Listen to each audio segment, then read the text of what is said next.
Okay, so it seems to be working.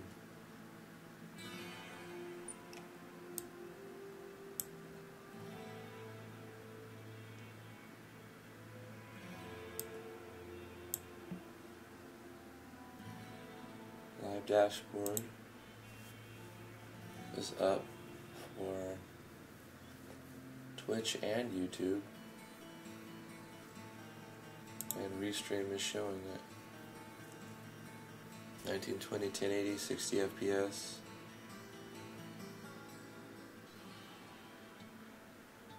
Now, does it automatically tweet it and stuff? No, I think I have to do that. Message. Okay.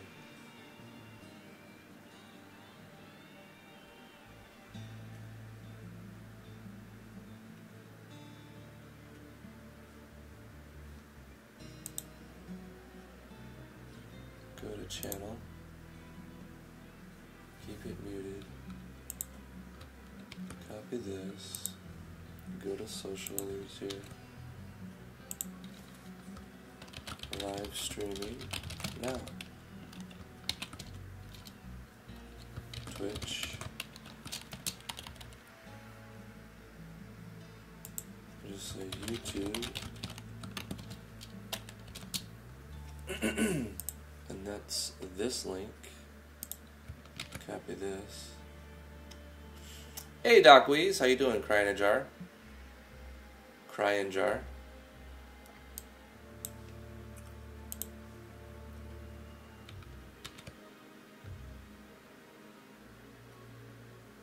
And then if I click update,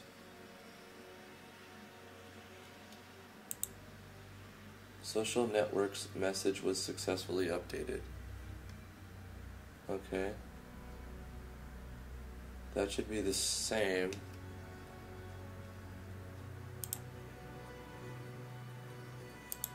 If I go here, live, but then I could also go like this, copy this, and say boom, live.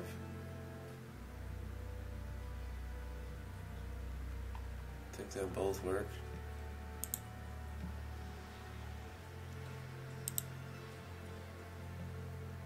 I have to up my Twitch game.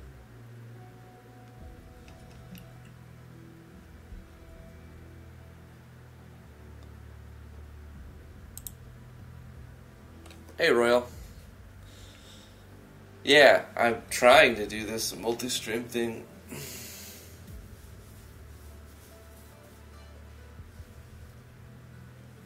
Is streaming with the creator a thing now? Just wondering.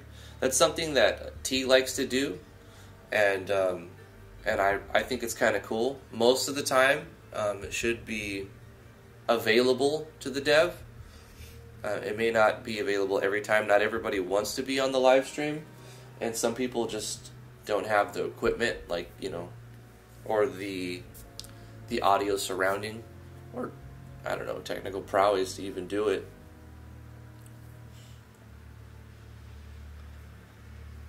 Today is going to be trying to configure Restream and everything so that I can see both the chats at the same time, and I expect most will happen on YouTube Live, as this is where I normally stream, but I've got 3 tabs open now. I've got my Twitch dashboard, the live YouTube dashboard, and then also the dashboard for multi-streaming on Restream.io.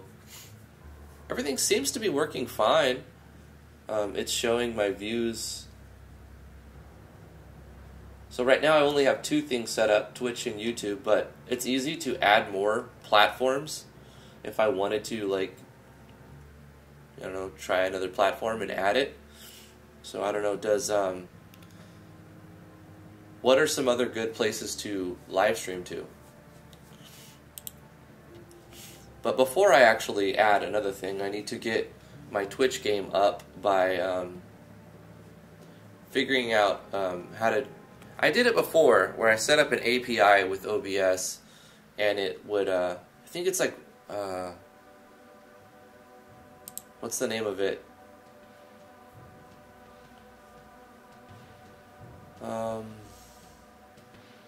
It's so that I can get Twitch alerts. It's like Twitch alerts or something like that. Twitch alerts, dashboard. And then I set up stream label before. Log in with Twitch.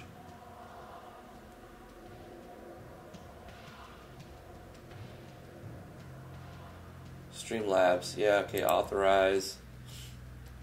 We're going to get started in a minute working on the project. It's just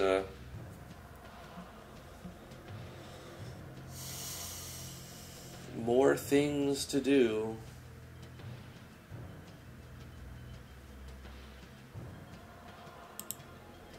So it's a good thing I already have this set up. Widgets. Stream label, donation ticker.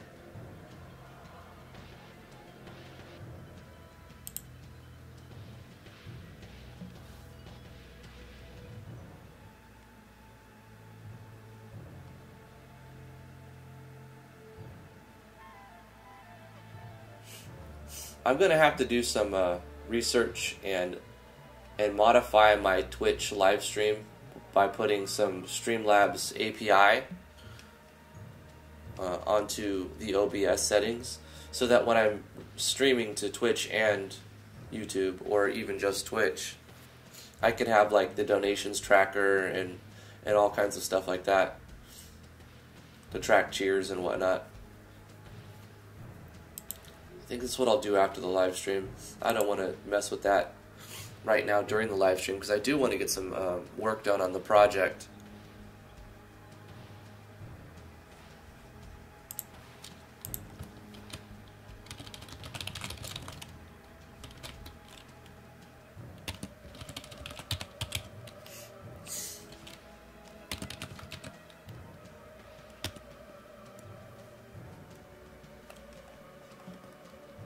Okay, I'm going to put this into self-promo, and then I'm going to get started on the project.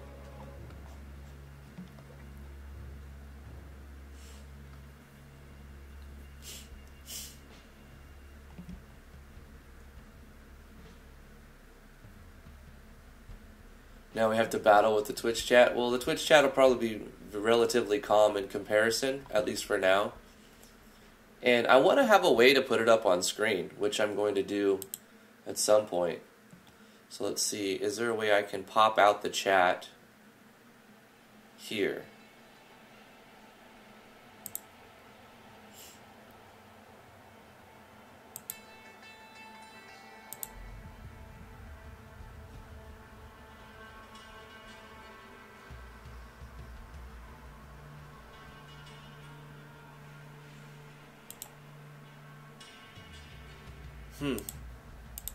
You could have multiple chat rooms on your live stream. That's interesting for Twitch. Has anybody sent more maps yet? No, not yet, but I'm in the process of making them.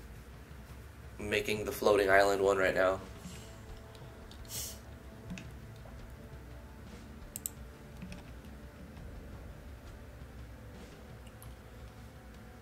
Alright, let's take down the...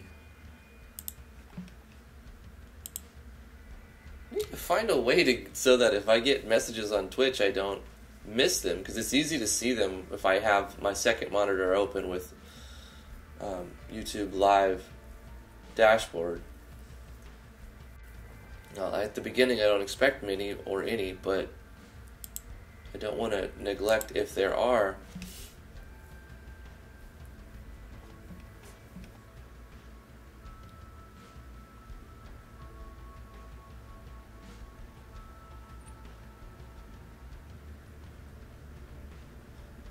Alright.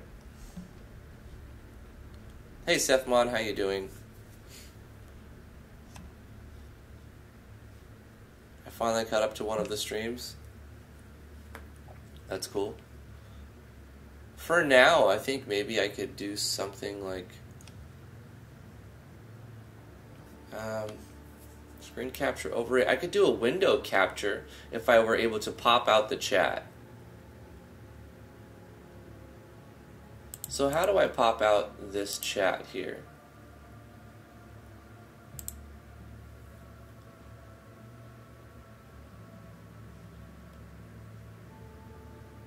Pop out. Hey, there we go. There we go. Okay, sure, sure.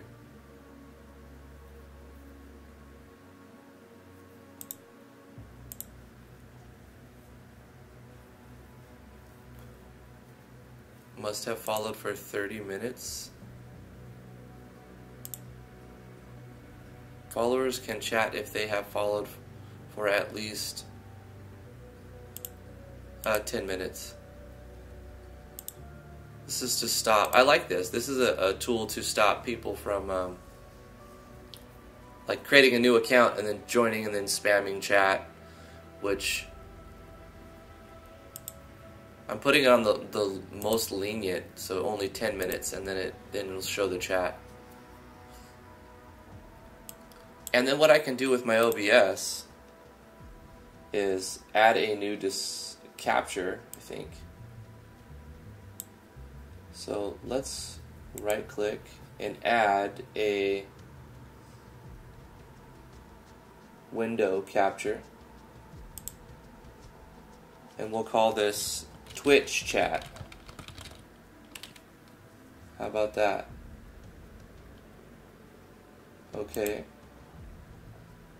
And what is it going to find? It is going to find Chrome, Twitch. Am I dead now? Did my stream die? What happened? Oh no. Okay, I see what happened. It's taking up the whole screen. Whoa. Whoa, bro. That's not what we want. Twitch, Google Chrome. Okay.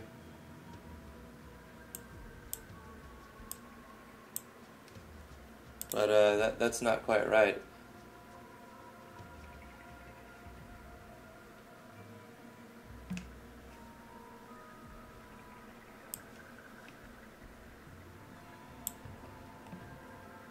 Sorry, today is going to be some setting up growing pains, for sure.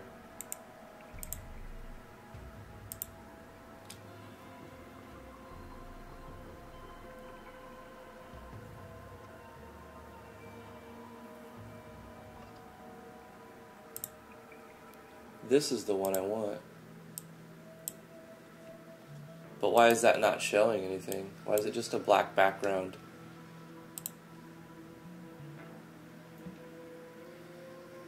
No, it's going to be, your account has to have at least watched for 10 minutes before you start talking on Twitch.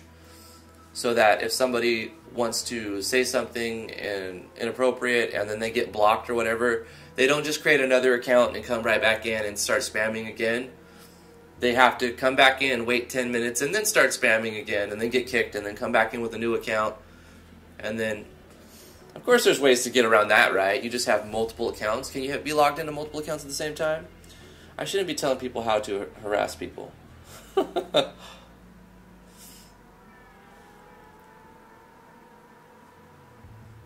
like once you followed for 10 minutes, like if you watched yesterday's stream for 10 minutes, you'll be able to just chat right from the beginning. I imagine.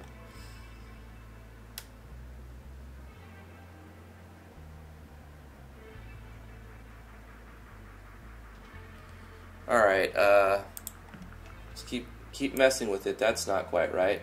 We're gonna put it over here like this. I don't know if it would be even visible. And I kind of want it to be like opaque. Why is it just showing a black screen? You know, that's what I don't understand. It's just a big black box. Drifty's Guide to Spam, not made by Drifty. How how to troll. I'm sure there's some people who have got it down. But, scale filtering, transform.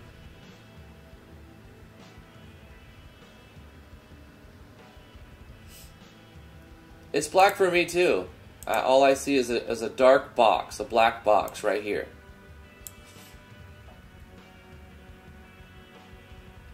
But it shouldn't be like that. Obviously, that's not what my intention is here. So I'm messing with the settings.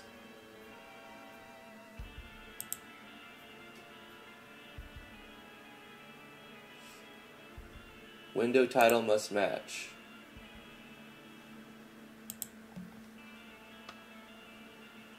Okay, hold on. Test. Chat. No, it doesn't show it.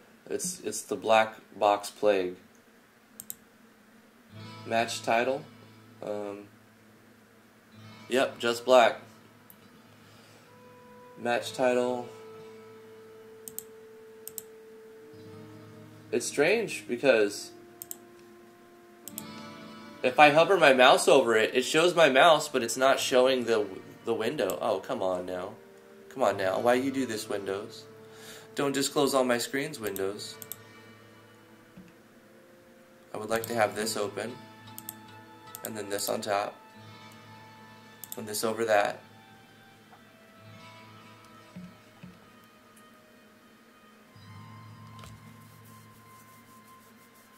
Doc says, when I get a chance, I'll dive through other YouTubers' videos to see how it went for them when they did their first multi-stream. Yeah. It seems like this should work, but it's not showing anything. It's just giving me a black box. Multi-adapter compatibility. I don't think I need that.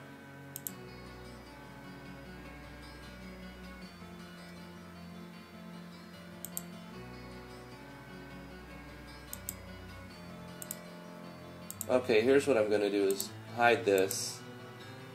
Maybe if I add something else. A browser? What if I add a browser? Add browser.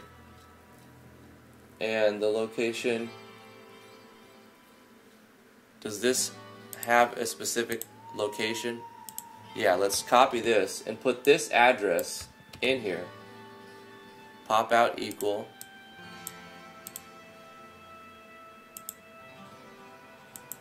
And then set the width to, I don't know, like 300, and then the height to like 600.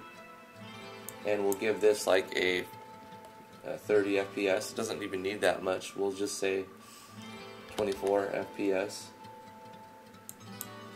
Body background color. Okay. Hey, we did it as a browser. So let me go to properties and hold up. I can rename it. Rename.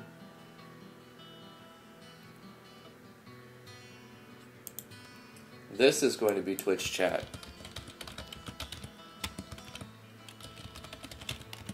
Twitch chat browser.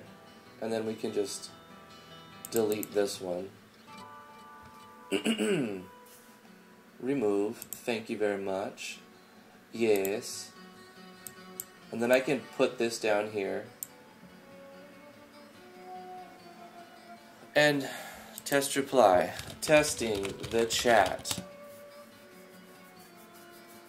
Hey, that kind of works. Kind of works. I'll just have to have Twitch chat popped out.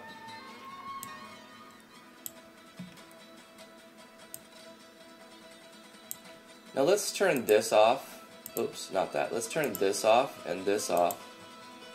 And then we can resize it. How's it going, everybody? I'm Drifty from Driftwood Gaming. Thank you for coming to the Restream.io version of game development, live game development. We're trying to set up Twitch chat and YouTube live chat at the same time. In fact, I can bring this down a little bit, yeah? Just to be right about there. Now, is there a way I could pop out this chat as well and do the same thing as its own pop-out chat. Yo, guys, I think we're onto something here. I think we're onto something. And what I could do is minimize my browser a little bit and just have my chats on top of that. And then I could, on my left screen, I could just see both chats, but I also want them to be on the live stream recording. So let's see if I can do that on OBS as well. We're gonna get it. Today's gonna be a rough stream, I'll tell you that, but once we get set up, it should be smooth sailing. So let's go ahead and add a browser. Add browser. We're going to take this address. We're going to call this YouTube chat browser. Okay. And we're going to go like this. And we're going to say 300 by 600. And we'll say 24 FPS. Say, okay. Holy smokes, guys. This works. Now what I can do is hold Alt and go like this. And then I need to go test the chat. Test the cat.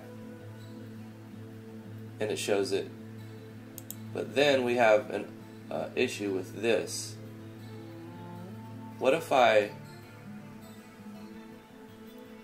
need to go to the properties of this one and say, instead of height of 600, let's do height of 400. Huh? Huh? Huh?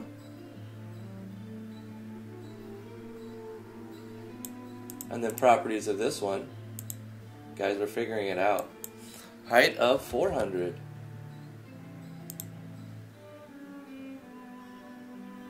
But then I can stretch this back down. Nope, bring this back up a little bit. And bring this down here. That gives us a little extra space. Let's go ahead and put it right here, and we'll find the right numbers. This is just like coding in a show picture inside of an engine, right? Keep adding until we figure out the right size. And we'll do the same thing here, properties. Instead of 400, let's give it 100 more pixels and say 500. 5 hundos.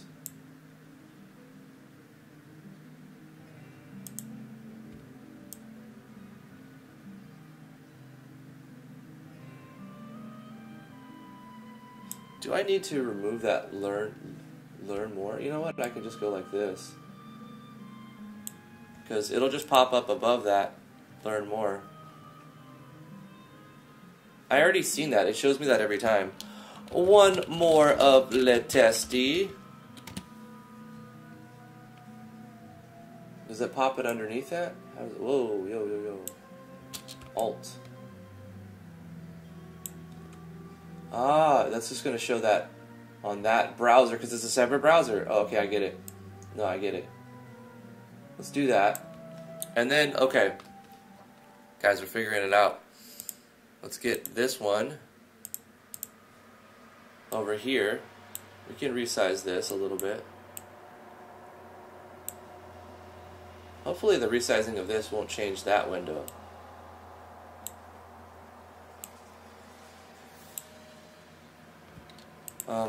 One more le testy. That one's instant.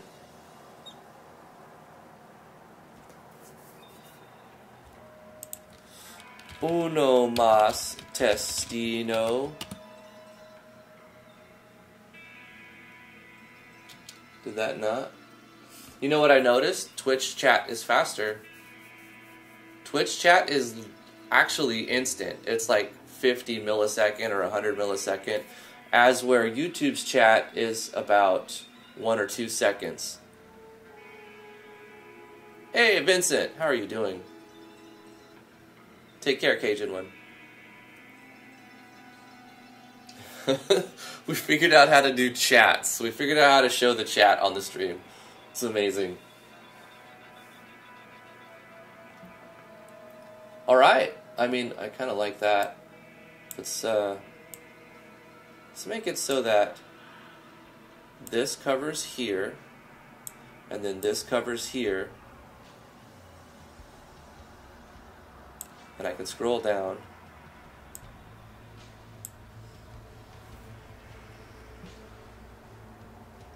It actually has more of a dark overlay too, so that's great. And then this, I'll bring it up so that I can see when my ISP drops me. By this little box will go red. Hey guys, we're almost ready to do some game development. How about that? Only took me 45 minutes this morning. Of course, a lot of it had to happen while we're... How are you the Slurp Lord? That's how I'm the Slurp Lord. Oh, that's cool. Weird flex, but okay.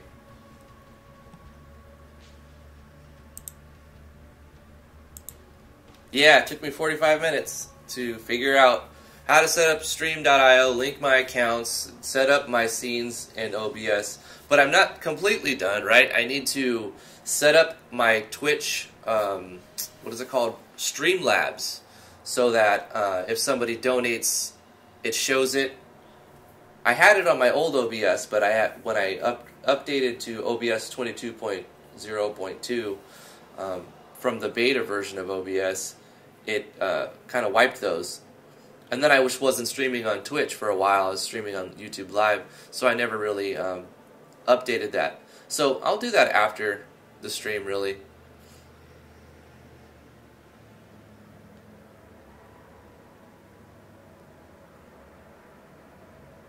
I have a higher search priority on Twitch. On YouTube, there's a band called Driftwood. That's true.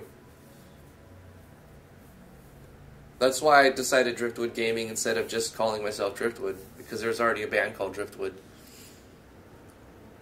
And at the time, there was like this big push for gaming. The double chat certainly is trippy.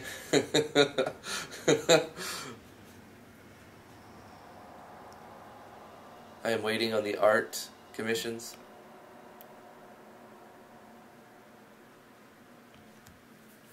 Yeah, Vino's game was fantastic. What did you guys think of Vino's game? We did a Sunday stream this weekend, and we did a first impressions.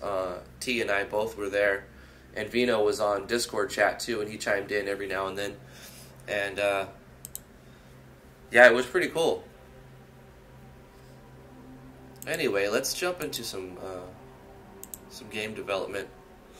We're doing the floating isle now. Let's look at where we're at. You're working on your action RPG again? That's cool.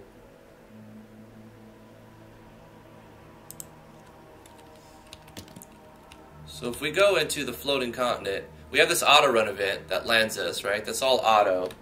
And then if we walk into it, you see I can press enter and then it does that automatically. And it also does this automatically. So we have a repeatable, like, auto event that lands us and stuff. The transfer events are handled with a parallel process that's tracking the player, and it checks to see if the player's anywhere on this top area, and if it is, it'll teleport them. So there's not actually a transfer event, like copy pasted on the map. I can go up at any point, and it'll do the transfer event. And this one also takes us to the bottom because I haven't designed the right side yet. But that's where we're at. We have our village building system with our farm system and the endless dungeon. This is where we get the blacksmith. This is Jeff's cave.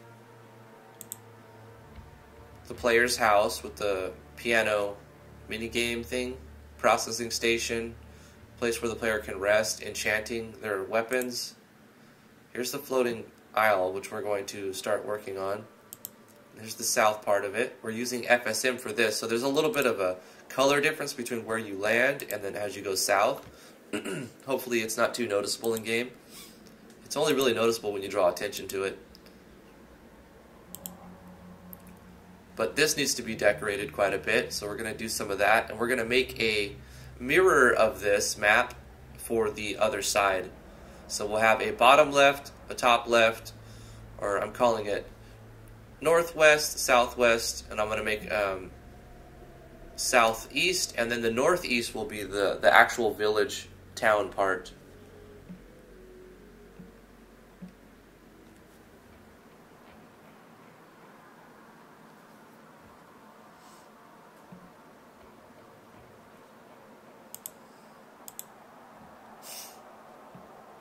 Cave basement. These are optional battles. You can kind of sneak by all of them except for this one. Here's where you rescue Devin Scott. He's the Tinkerer.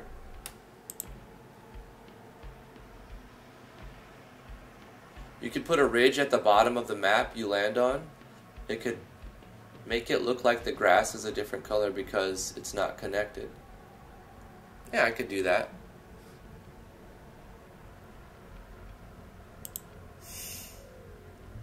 This map isn't in use right now. The Rocky Caverns is, though. This one is one of the maps where we have the collectible items, the pixie dust. These are some maps from Royal Crown Code. Mostly incomplete. Ren Phoenix sent me this map here. We haven't put it in yet, but we might throw it in just as a additional map to have. But we're mostly using Cry's maps. Cry's history has blessed us with some amazing maps. A lot of dungeon maps. Using FSM tile set, which I recommend getting. It's a really good one. And we have our dungeon system. So you have, what do we have, like 15 plus a couple other ones? We have like 17 maps that we could be randomly assigned as we go deeper into this dungeon.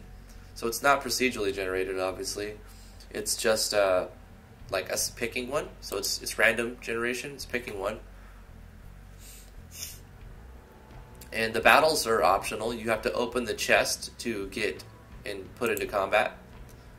We created our own, I guess, random encounter system. This one is an edit of Cry's map. We just put a battle background inside as a parallax and changed the tile set a little bit. That was a fun episode. Editing tile sets is so hard.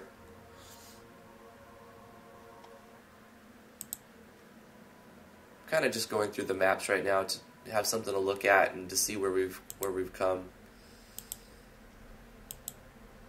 And this is a beautiful map, another one.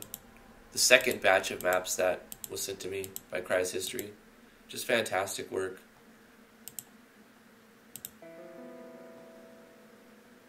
Which we took a while to change the transfer events and set them all up right and link it properly, like integrating another game's map. But because it was done so well, everything was handled with self switches instead of switches and variables.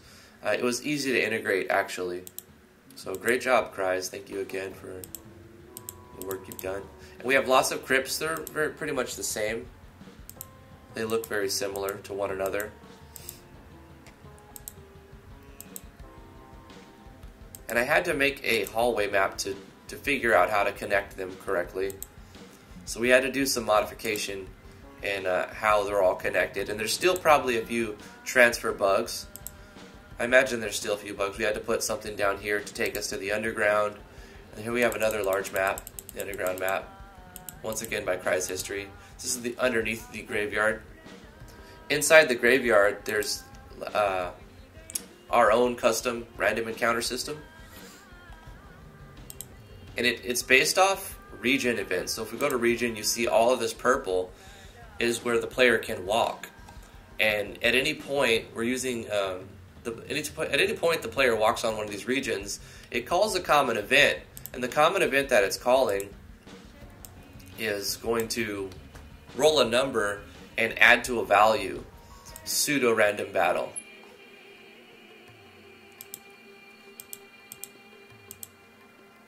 So we also made another item, that's right. I forgot about that, a Soul Taunter.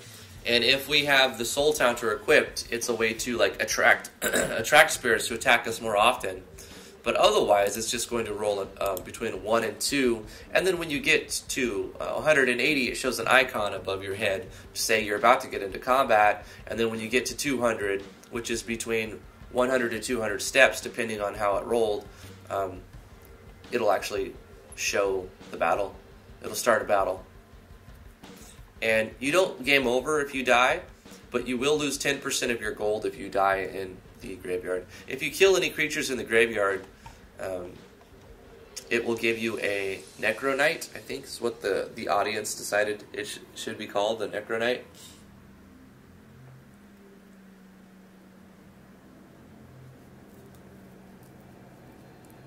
That flying event is at Galv's plugin, Superman thingy? No, the flying event is just an event that we created.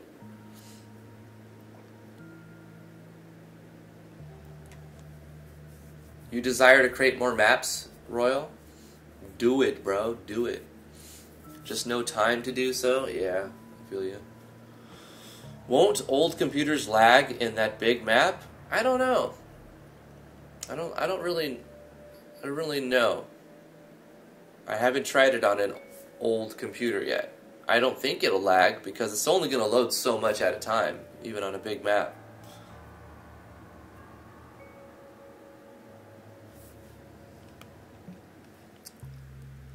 But I do have a plugin that I'm using that could potentially cause lag. I haven't taken it out yet because it's fixing another bug I have where it's not showing the face graphics the first time.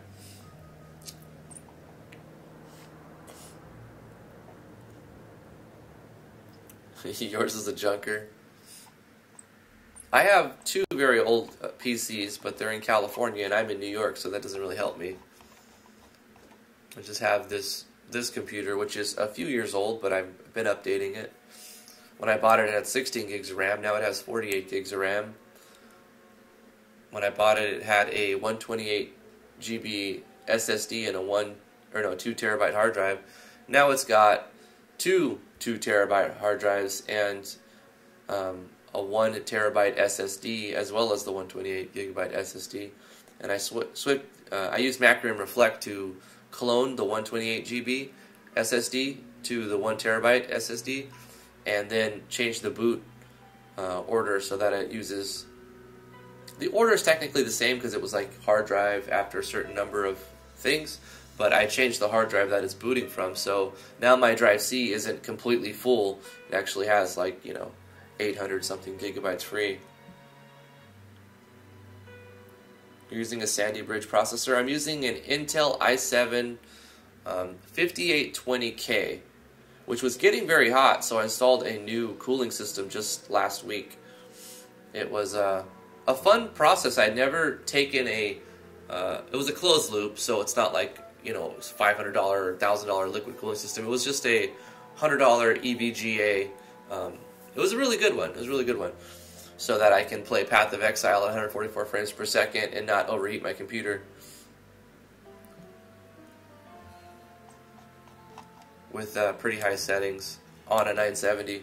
The 970 card is pretty good. That's what I'm using, a GTX NVIDIA 970.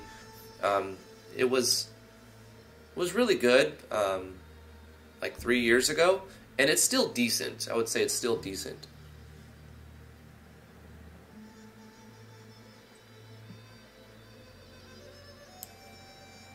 Alright, looked at the crypts. We're taking a look at some of the maps. Basement. We have no random encounters in the basement. Maybe I should do something like that. Flex on that PC.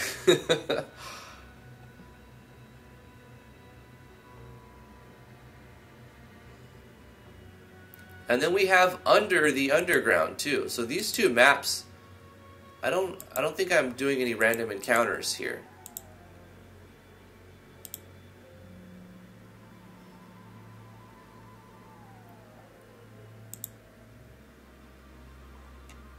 So I could either paint them with regions and do our pseudo random encounter system, or splatter treasure chests and let the player open treasure chests and fight the guardians of the treasure chest for loot.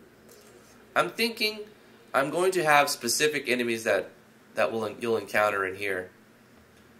and just just use our pseudo random encounter system. Could even copy paste it.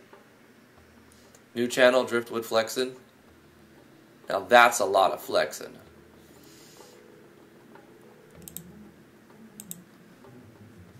And the witch's hut, which is not actually witches, got them connected yet. Alright, I'll be over here, guys. I'll be over here. This was a test. Here's our tutorial zone using Visustella Archaea's tile set. I think it looks really good. We've got an Easter egg of Ikumin over here. We drew a sprite of Ikumin, and we put him on the board over here. It kind of fits perfectly.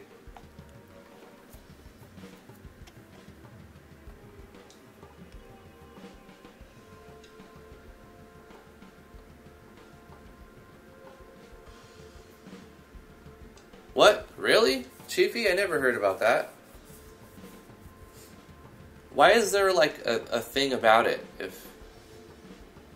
Only if you monetize, though? Like, they don't like it if you monetize, or they do like it if you monetize, so it makes them money? I never heard anything about that.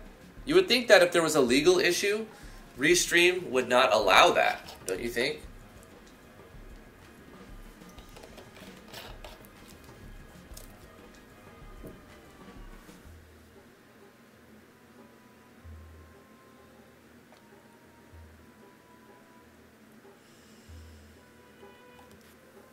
Why not just put random encounters in map setting, disable random encounters, and use the use random battle in the battle processing event?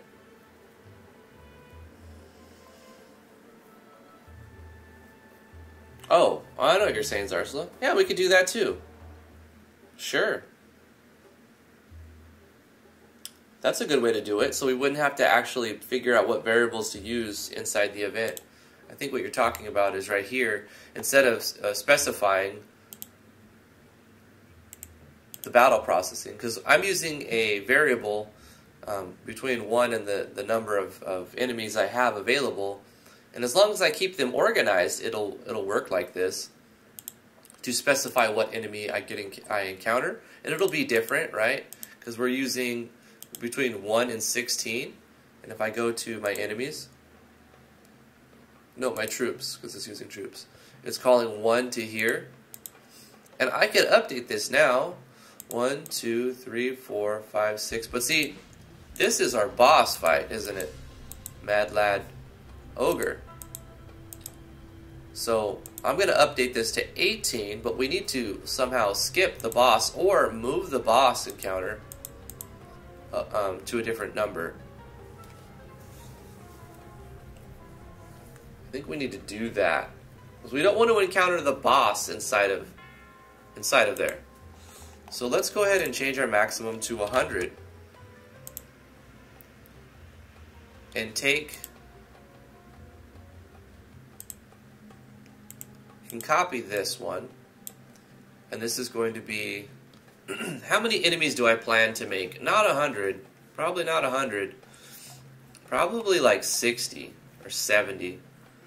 So in that case, we'll have maybe like 10 bosses or so.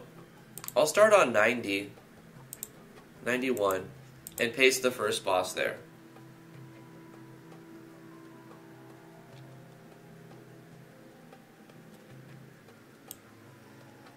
We can get rid of this, and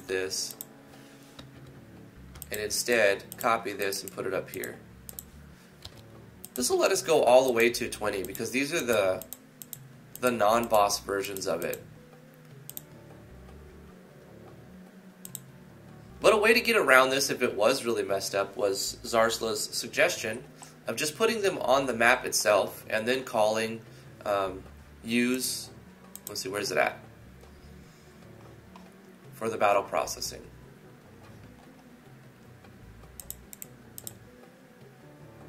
Same as random encounter, which would be perfectly fine, and that would work very well.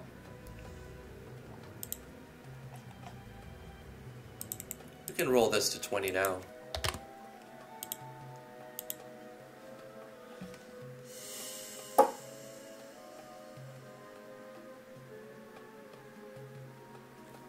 Hard to choose between Twitch and YouTube, but Twitch stays a good approximately 30 seconds ahead of YouTube when streaming at a quality of 720p plus.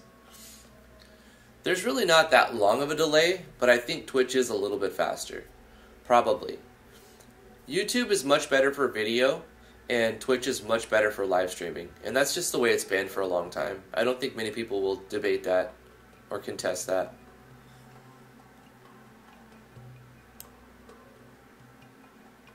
But I need to make things complicated. Well, I'm not trying to dual stream just to make things complicated. I'm just trying to continually evolve what I do and not put all my eggs in one basket, if you know what I'm saying.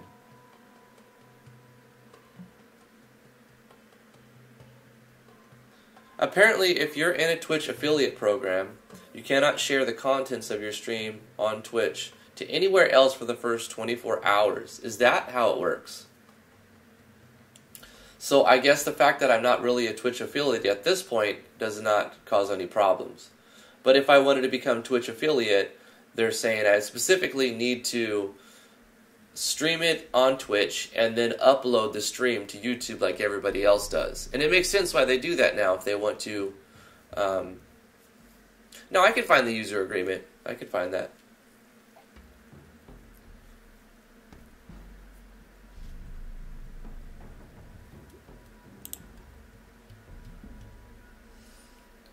So for the affiliates program, if I wanted to be Twitch affiliate so that people can subscribe to my Twitch channel, I would have to stream it on Twitch and then upload the stream the next day onto YouTube as a video.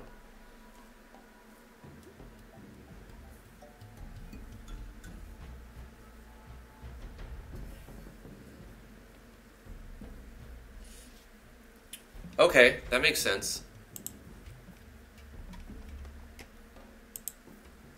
We may do that eventually. We may just do that. It depends, though, if I'm able to set everything up like I had before, which I will, actually. Not a big deal. No, it's fine, Chiefy. This is what this stream is mainly about, figuring out how to use a new format and work with multi-stream or, like, continue to help me evolve what I do on this channel here. So I appreciate that. Anyway, I don't think I've got much done today as far as the game, but I've made a lot of progress with setting up accounts and linking things together and learning. So what I was doing Thursday, because we had a live first impressions on Friday and then another one on Sunday, was I was designing the maps, which I really don't like doing that much, but I like the end result, you know, when you're done with it, you're like, oh, we got a map. We can make a game on this map now. Great.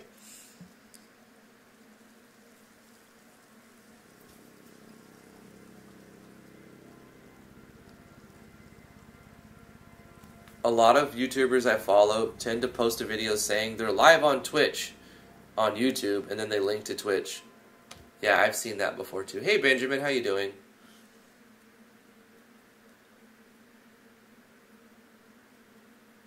You have your free Twitch Prime sub, and you'd be willing to throw it at me if I had subs active? Yeah, I have to do affiliate. But I haven't streamed on Twitch in over a year, probably, except for, like, accidental live streams. We're not going to talk about those. So if I adopt the new format of streaming to Twitch and then uploading the stream as a video the next day on YouTube, then in no time I'll have Twitch affiliate. I just got to find out all the rules and do it the right way.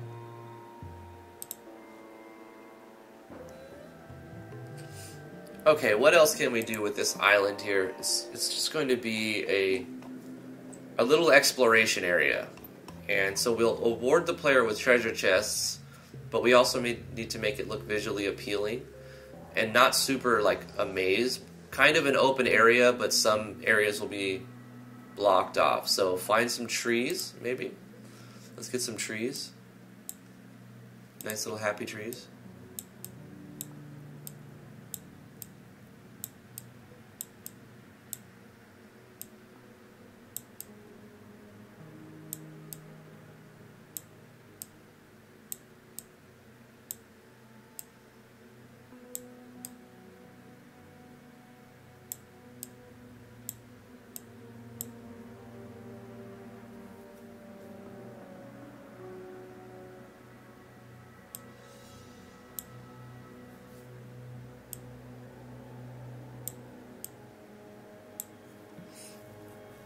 know?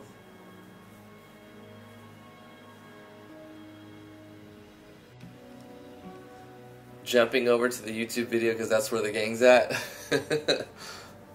I mean, if you stream on one platform every day and then you add a second platform, it's going to take a while for people to migrate to the second platform. But maybe you'll capture people who don't even watch YouTube. That's the thing. Some people don't watch YouTube and only watch live streams on Twitch. And vice versa. People don't watch Twitch and they only watch YouTube. But if you... I think it's wise to really try to take a look at both audiences. And there's obviously some overlap there.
We could add a copy of an apple tree and an orange tree that you could claim here too. So this is the second place to get an apple and an orange tree.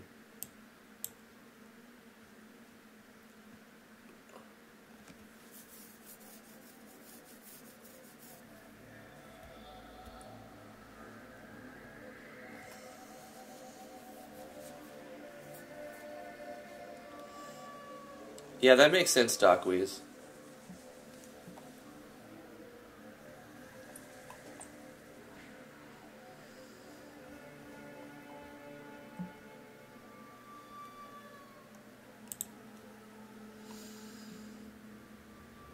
But there's a lot of good female streamers who are like family friendly and they're not treating it like an adult site. And I kind of feel bad for them because there's a lot of, dare I say, le Twitch thoughts.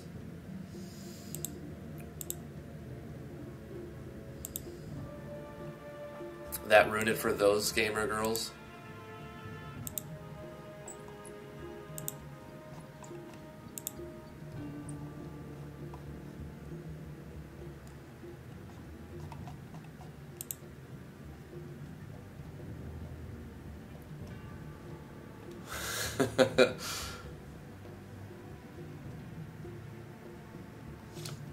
Oh yeah, I heard about that.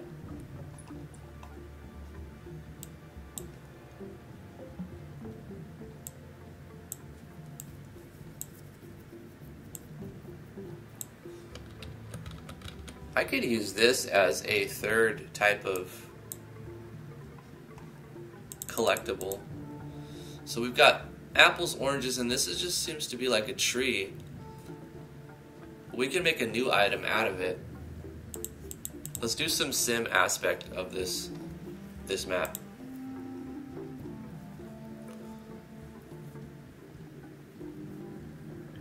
Can we copy strike Driftwood?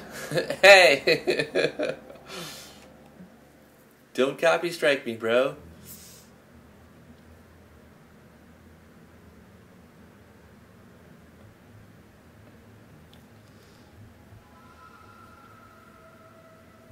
Hey, baby.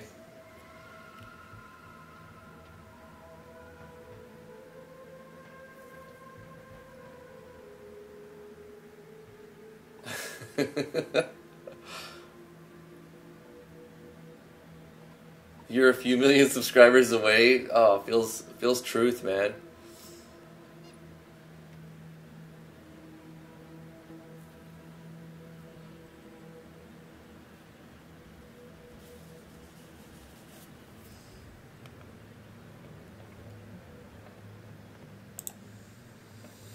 let's do some sim aspect here. We've got 2 systems that we're going to copy paste. We've already did all the legwork for them. We're just going to allocate new variables for them. We have a system that lets us collect apples and oranges every 3 minutes once we claim them. So we have an apple timer and a citrus timer. They're very simple events.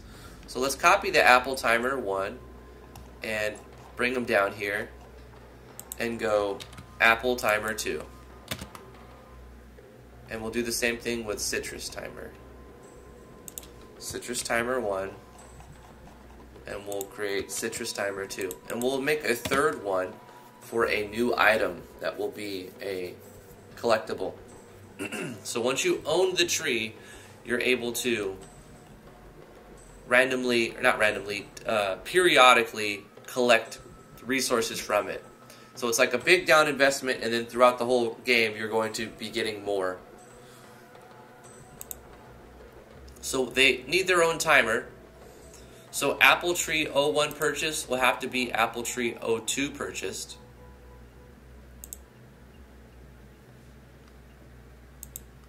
So we need a switch. Apple tree 02 purchased. So if that switch is on, then we run this. Apple tree 01 timer needs to be apple tree 02 timer.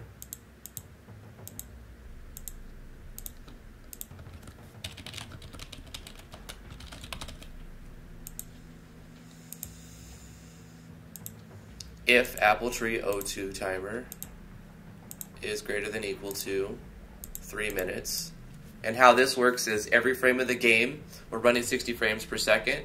So 1 second takes up 60 frames. So then you have, how long does it take to do a minute?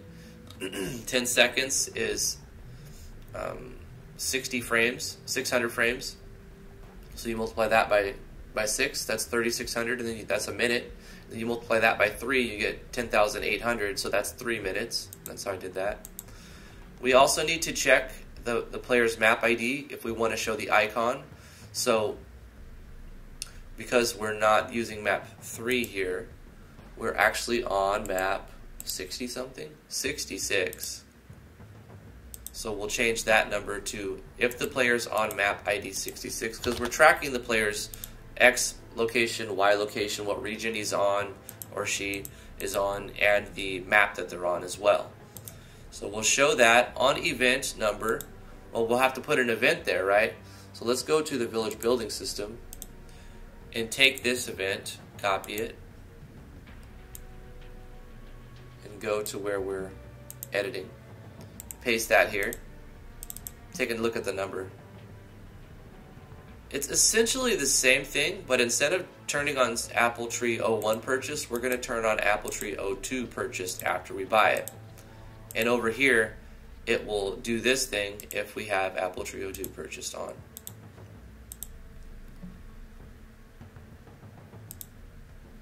And it's all the same thing. But we're going to call it apple tree 02. And this is event number 2 on map 66. So in here, we're going to say, show icon balloon, this icon on event 2, if we're on map 66, and show animation number this on, show animation on this event, apple tree 02, we're going to show that animation.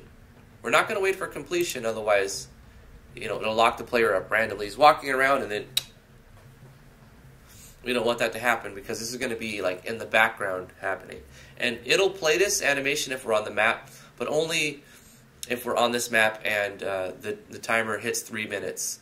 And then it'll show an animation, play the sound effect, and do the gab window. We also need to control the variable. Instead of apple tree 01 timer, we're setting apple tree 02 timer back to 0. Otherwise, it's going to spam this once it gets past this number. So after 3 minutes, every frame you're going to get all of this happening, which is not what we want. And that's pretty much it for so we created another gather node. We do the same thing for this as well. So this is going to be our number 2. So we need to switch citrus tree 02 purchased.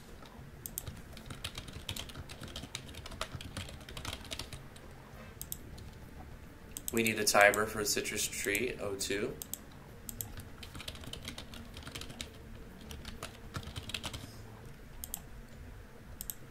We need to check the right timer. We need to see if we're on the right map. 66.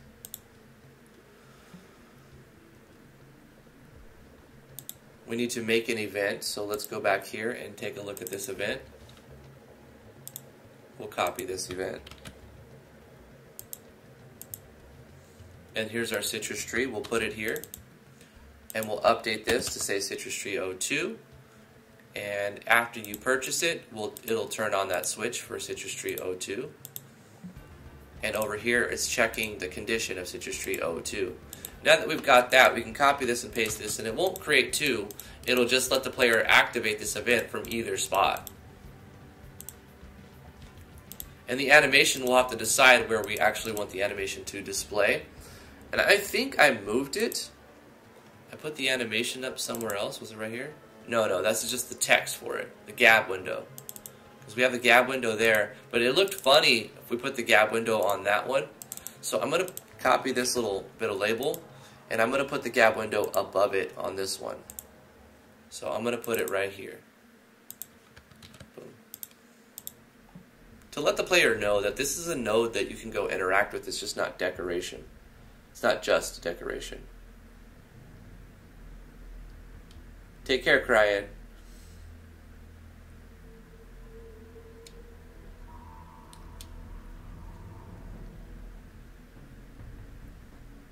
You were hoping to play RPGs on Twitch, but nope.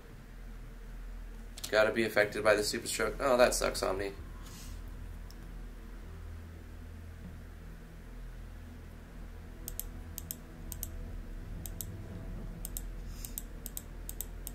I'm sure there's several things that you still can do.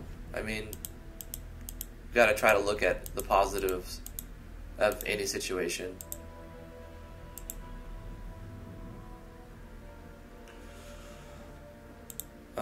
Citrus Tree 02, got that. We need to finish the common event. Excuse me. This is event number 3. Because we have 1 here as a controller, 2 is the apple, 3 and 4 is that, so excuse me. We need to update this to show on event number 3 if we're on map 66, and we're going to say show the animation on Citrus Tree 02 with no wait as well. And reset the timer from Citrus Tree 1 to Citrus Tree 2.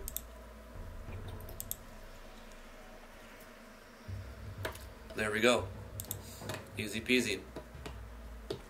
So we can make a new item now. We'll make a new item for this third thing that's on the floating island but not in the village. What will this thing be? It kind of looks like an orange tree, but it doesn't have oranges on it. What could this thing be? Or should it just be a tree?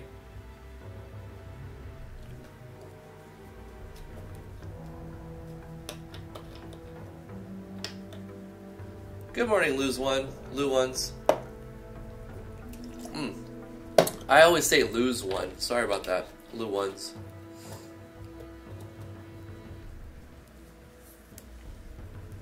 Have I tried Divinity Original Sin 2? I have not. I've seen people play it. I think it's a fantastic game. I think it's a fantastic game. I watched Matthew Mercer DM like a one-shot with some random YouTubers. And I thought it was very entertaining. It was pretty cool. So I think it's a very good game and it's on its own, but it also can act as like a platform for people to play Dungeons and Dragons, which is pretty cool.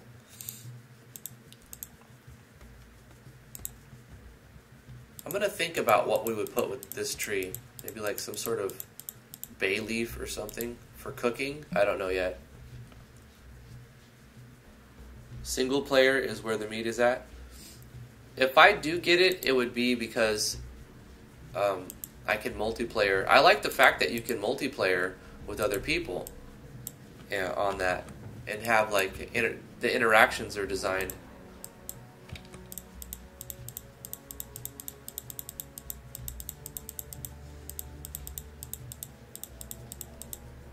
It would probably be if T wants to play an RPG together and she's looking for another storyline that we can play. Like, I would get 2 copies of it to play with T if she'd want to do something like that, you know, to play with friends, or in this case my wife.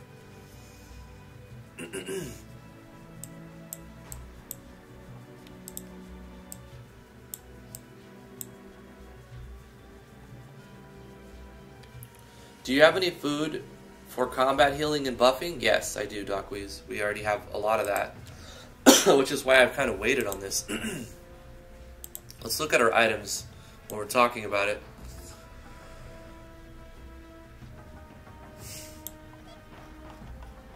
So we have the apples and oranges, which are low, they're out of combat items. You can use them in combat, but they're not really made to be used in combat because they're not that strong. They're the base items which you use to craft better stuff.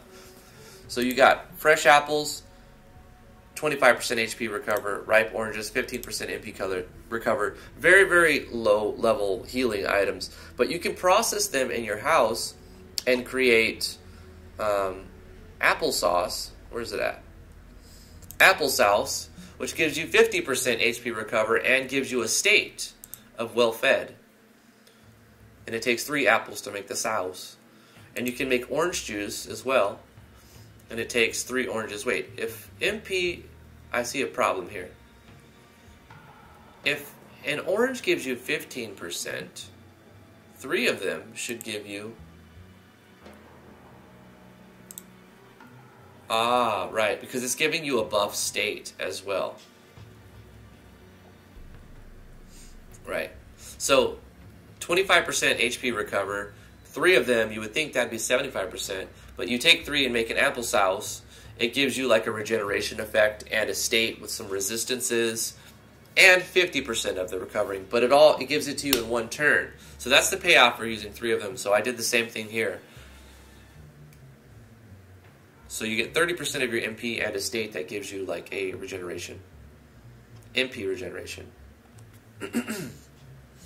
Yep, the diminishing returns.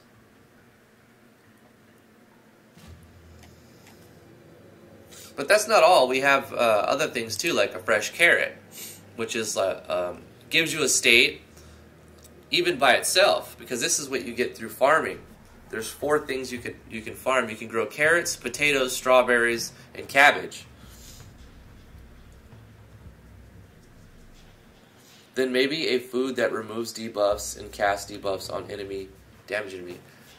Right, like attack items, that's a good idea. We do have some of those, like a vile concoction, which inflicts a negative state on the enemy, and it does a set amount of damage, 1,000 with a 30% variance, so it could be anything from 700 to 1,300 damage. Corrosive damage. And you make this by crafting it with items that you get from drop items, like Batwing, Rat Tail, and Spider Leg. We could do more of those type items. Guano Plate, this is just for selling. Here's another one, Vicious Toxin. It does damage, and it's used Spider Fang, Poison Fang, and Bio Slime. So we have a couple of items that deal damage. Reduces your target's physical damage taken. Really? Well, it doesn't seem to be awarding a state. Did I just find a bug? Are we not awarding... Yeah, we forgot to put the state on the item. So, hey, fixed a bug there. Shook Water. Now, I don't know what the point of Shook Water is. It's just a small item that you get very cheaply in the game. This was a Mushri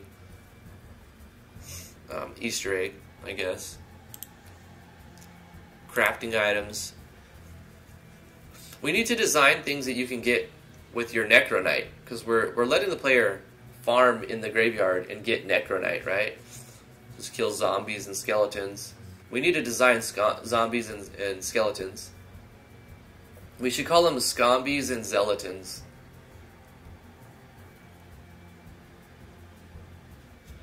Scombies and Zealotons. We could design an enemy. I'm just really... I need to make the maps.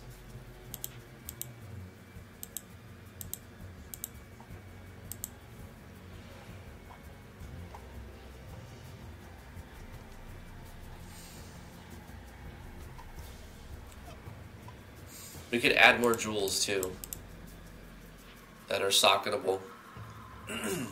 We have plenty of consumable items, I think, at this point. Shook water should remove the nauseous state. Do I have a nauseous state? Did I make one called nauseous? I don't think so.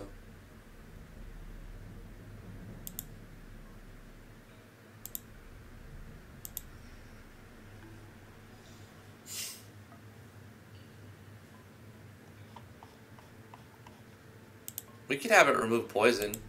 Do we have a remove poison item? I don't know if we have a remove poison item.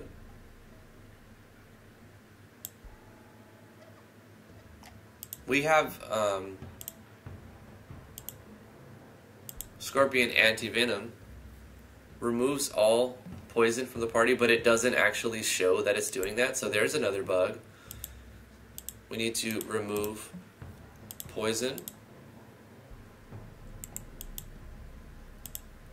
Remove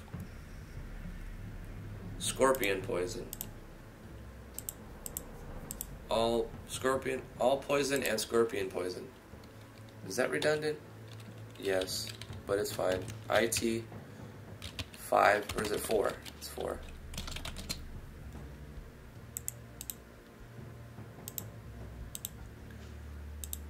Okay, and we'll also make the shook water remove poison, because reasons.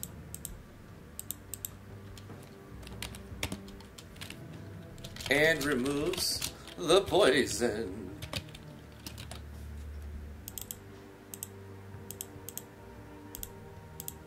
There you go. It doesn't have an animation. We need to make an animation for shook water. Let's do that. Let's pick a pattern. Nope. It needs to be very small and short. Yep. Copy this. Paste this. Change the sound effect. Make it more... not that.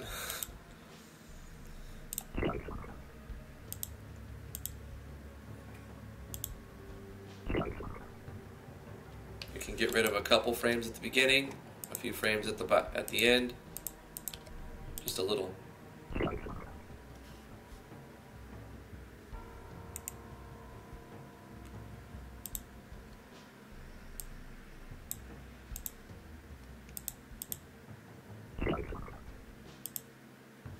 We're gonna put this on frame 1.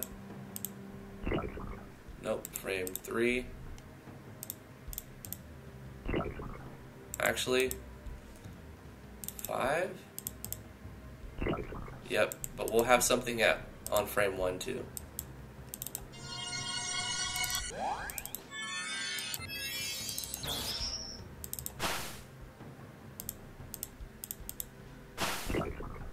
There it is.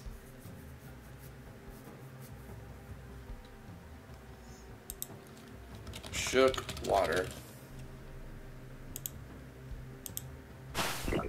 We need to change the color. There we go.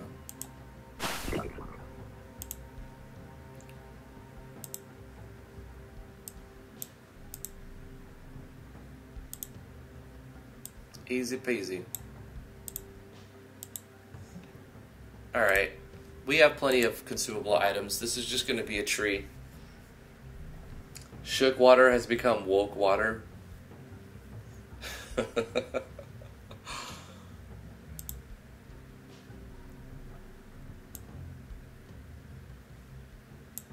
When you use shook water,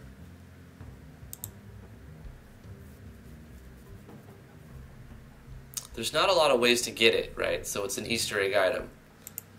Well, let's have it call a common event. We're going to call a common event 38. And we're going to call it Shook to Woke Water. And it doesn't need a trigger or anything because we're going to call it from an item. And what it'll do is show a text saying the item, whatever number it is, I'll figure it out. The shook water has been awoken. You've obtained woke water item, the next item, whatever that is. And play a little sound effect as well. Play SE, ukulele, confirm, or you got item. I need to make some more sound effects too. So let's get the item numbers. Shook water is 68. The next item I'm going to make is 77. 68 and 77.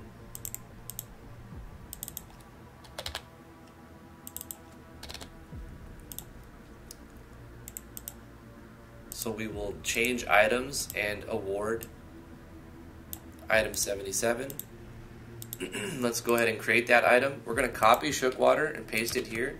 And we're going to call it woke water. And it's going to do the same thing, but it's going to remove knockout now. And not do this common event. It's going to bring a party back. One ally dead. Price.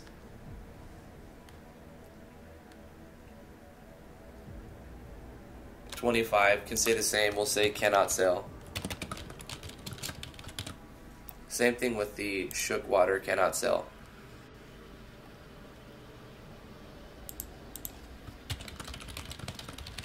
Now, I don't think I put it in the store, and if I did, I need to remove it, because now it's an Easter egg item. So I need to go to the tutorial room, where you get one. Make sure that... Oh, you'll always have one, that's right. Because you can come here and pick one up, but if you have one, it's like an item that you can get for free, but you can only have one at a time. So technically, you can get it, use it, it becomes a woke water, get another shook water.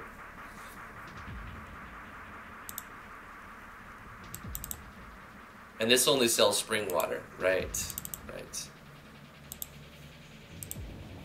But this little, now it's a double Easter egg item.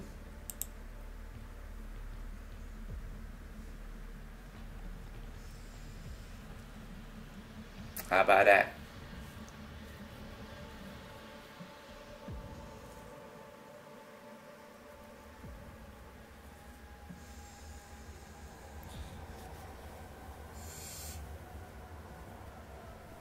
Oh, all right. The things I do to avoid mapping. Let's get back to mapping.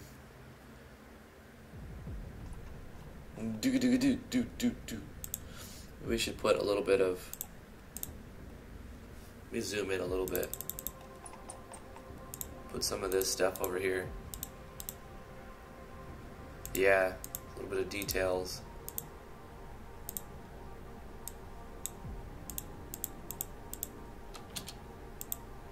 And what about this one?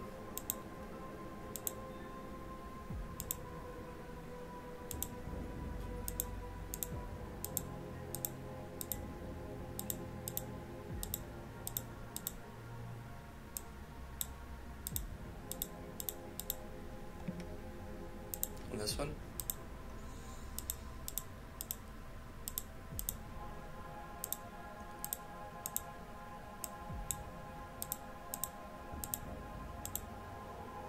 And what about this one? Nope, that one has the ground level, so it doesn't look right. This one? Only on the top level.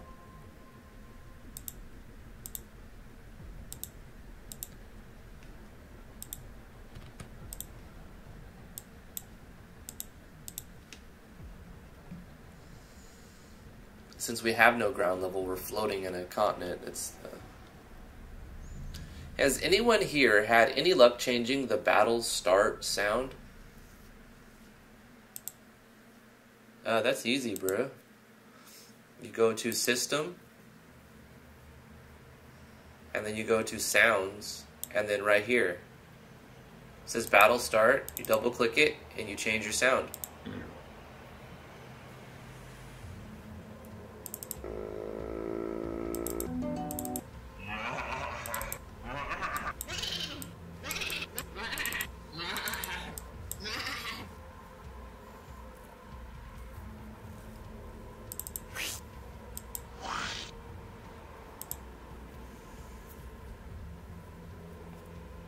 Like a call on an event. Changing the battle start sound through an event. Let's see if we can do that. Let's go with new event. I found various plugins that don't work with their plugin command. Well, yeah, that's just going to be a thing always. Every new version of MV will break plugins pretty much. You want to change the battle start sound effect through an event.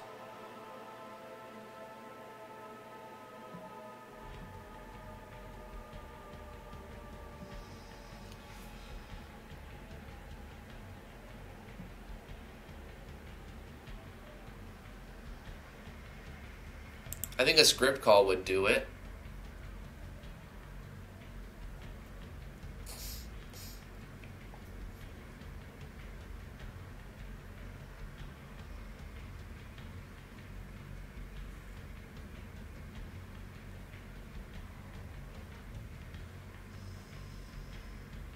You want special encounters to have their own battle start sound. I'm checking to see if it's in the event commands, and if not, I'll check Sublime to look at the code for it.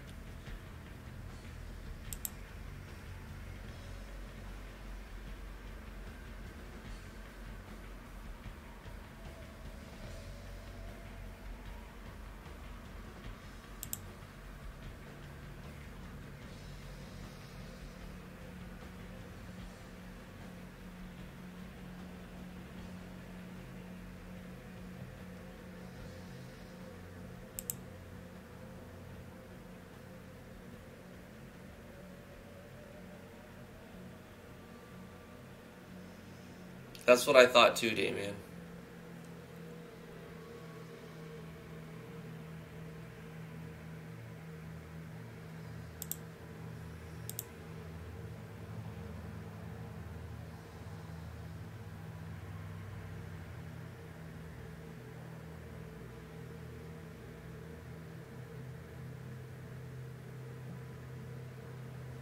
So it's going to have to be a script command.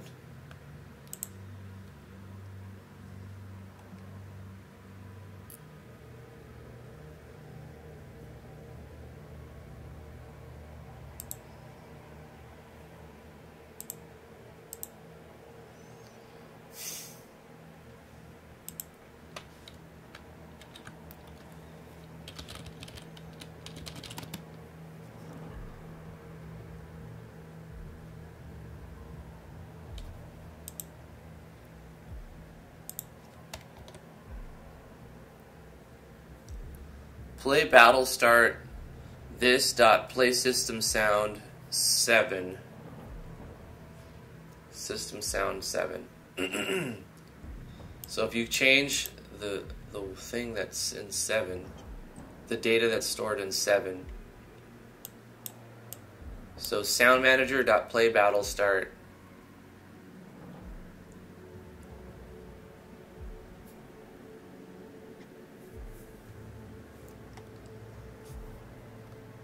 Okay, we've got this.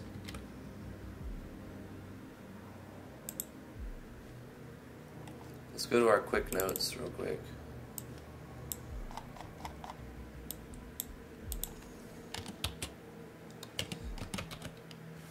This is line 1572 of RPG managers. Right, so you have that. Let's look for this.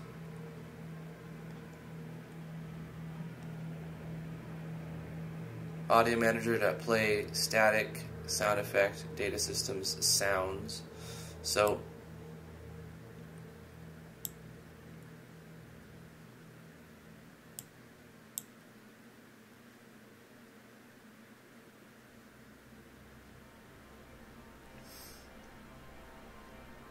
you have sound manager here that's playing system sounds. We're not going to really change play system sound. We're just going to replace a value for where 7's at, play system sound, with, we're going to have to load something else into sound system sound 7, I think. So we're going to reference this. Let's try to find this. Let me go to the top and then go find.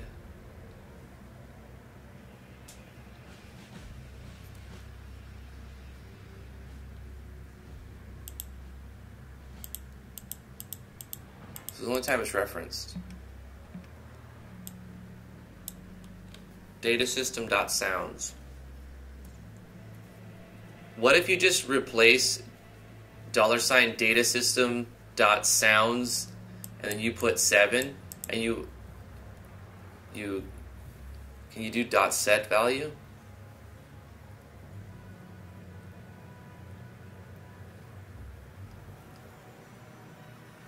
Maybe you just use .set value.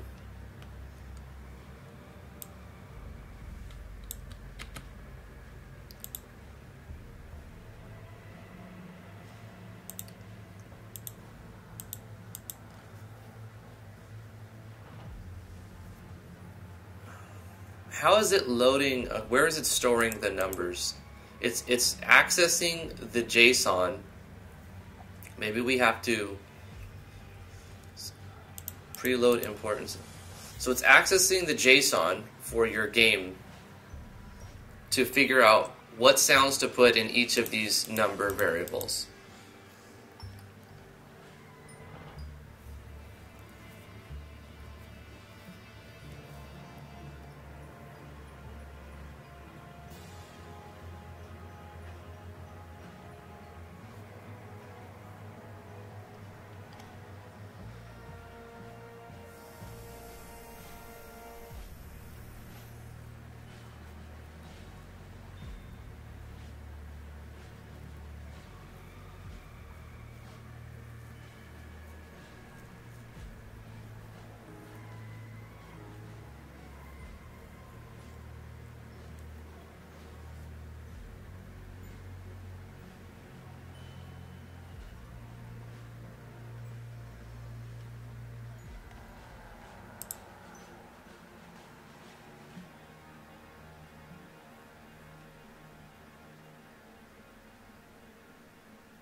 Yeah, maybe that.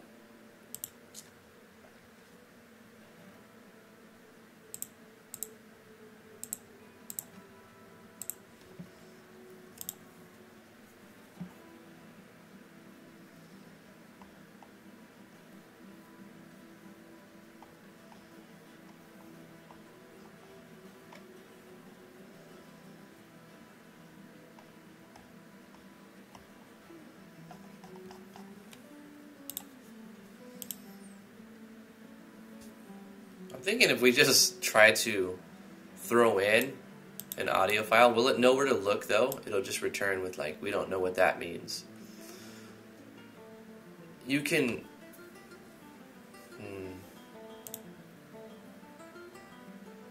audio manager.loadstatic.se. Data sounds for all the sounds that are loaded from the JSON, which are saved from here. Like all of them are saved here, right? So this is going to be like 0, 1, 2, 3, if they're in order. 0, 1, 2, 3, 4, 5, 6, 7. Yeah, so they're in order too.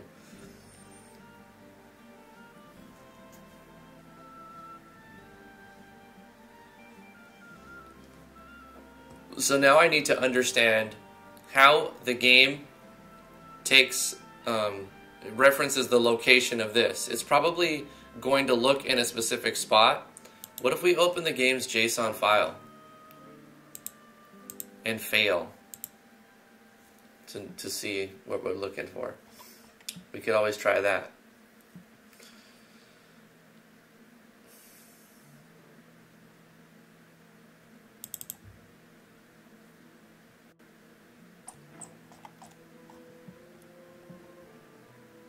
It would be in system.json.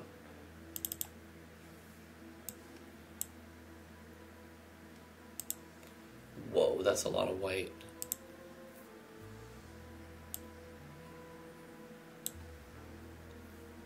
Let's load it in Sublime, because my eyes are bleeding.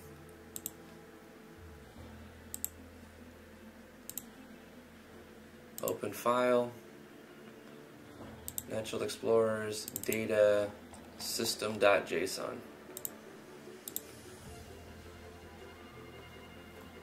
It's all on one line, guys. JSON file is just stored all on one line.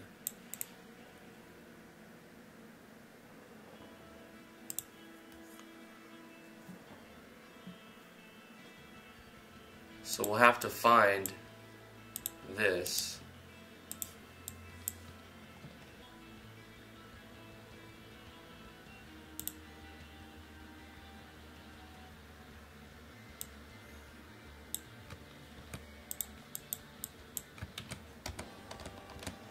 No, it wouldn't be reference that. What would we reference inside the JSON? It'd just be like system sound or something like that. Game over, Emmy.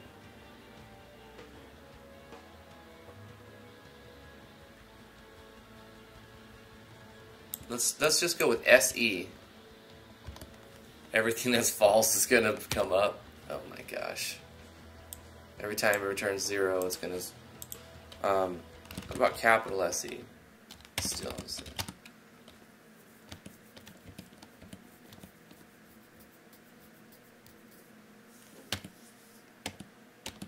Are these all switches?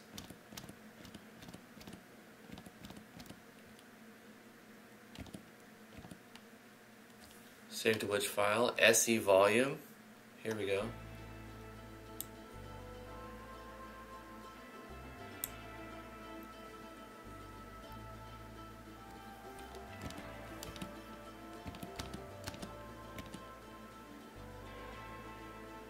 Title, background music, map select, character select,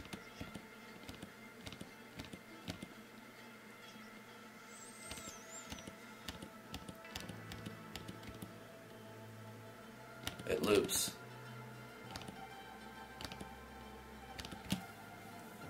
Yeah, I don't know.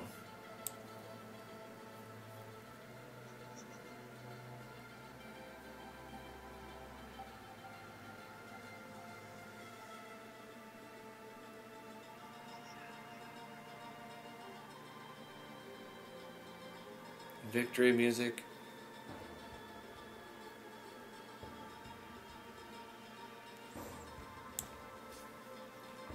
What if we go battle start?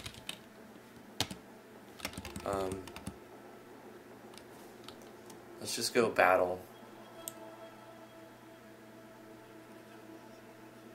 Let's go to the beginning and search everything that says battle. Battle background music. Battle background, what? Battle back.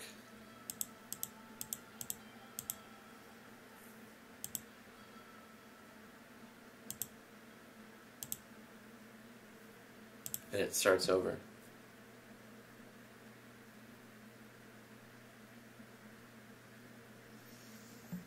Yeah, I mean, trying to look for something, it's kind of like a needle in a haystack, but you'll start looking at things and seeing how they're worded and how it's set up,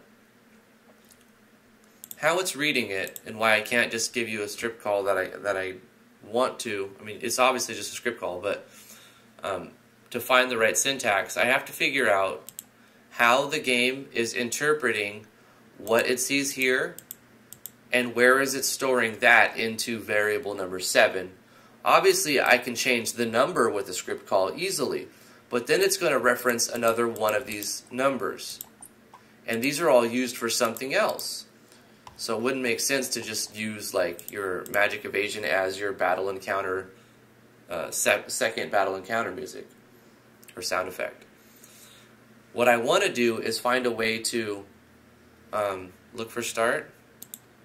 Could do that.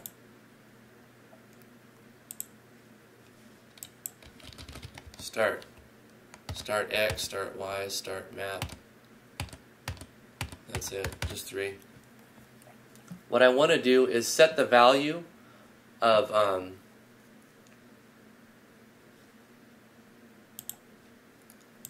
datasystems.sound 7 to another value.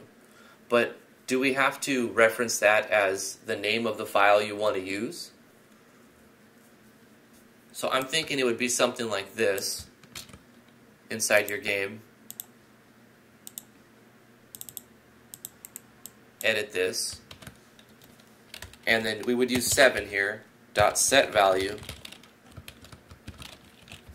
And we would use toString.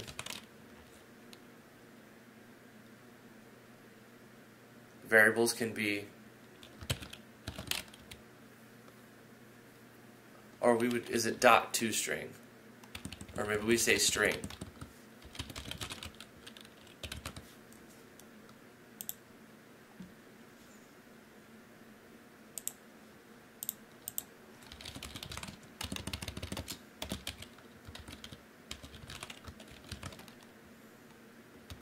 ToString. It would be like x.toString. Right, yeah. So we would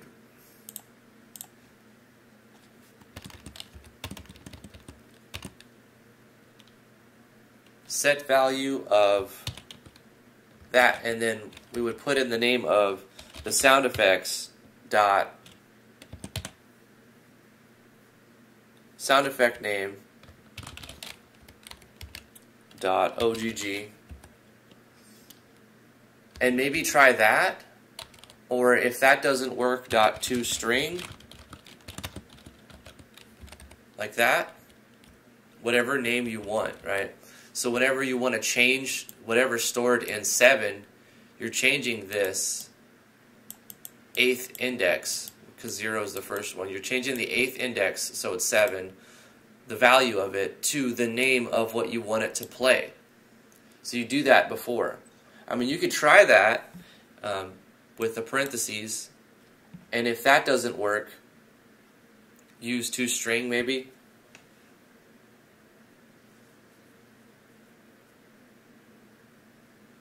I found this, but it's for Ace. Sound effect.new. That's in Ruby.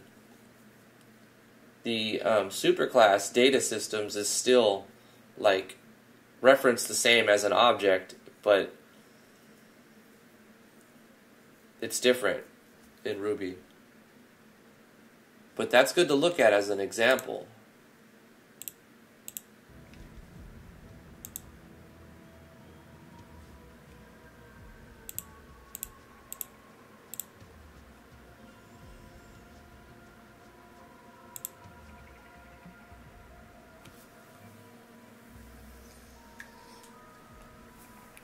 I don't really want to do this, and I don't really have another sound effects to test it, but you can try that, little ones. Try to do that. Try to change it like that, and Maybe you need to do 2-string, maybe you don't.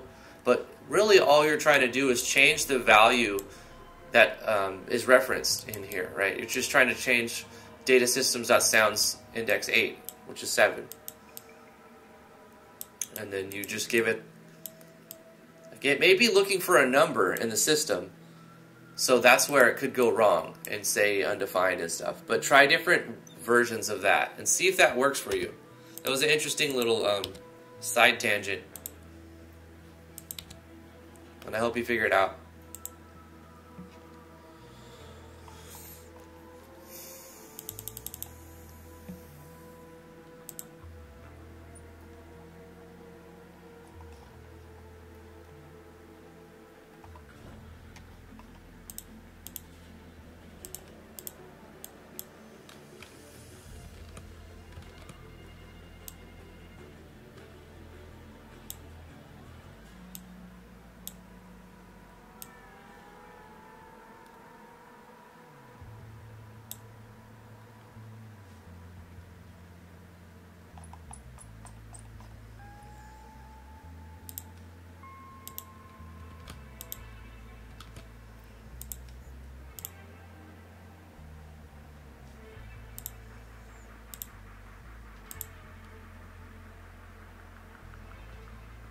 The links Drifty would go to avoid mapping. That's very true, though. Let's look at lines of code in a text file. Fascinating. So that doesn't let us go up there.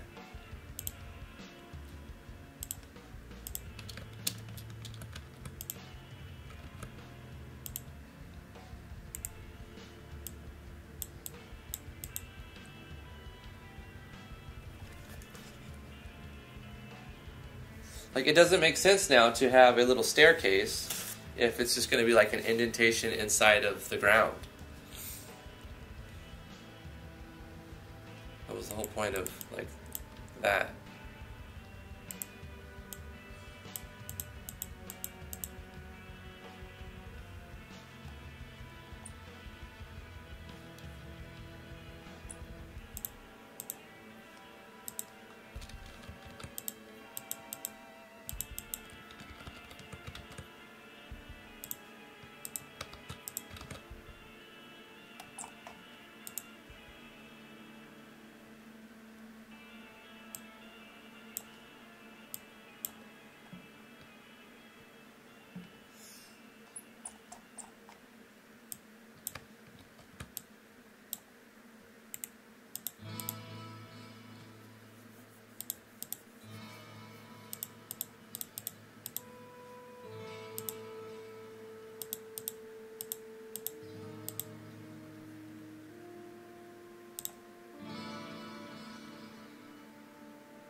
Well, I got a little bit of mapping done.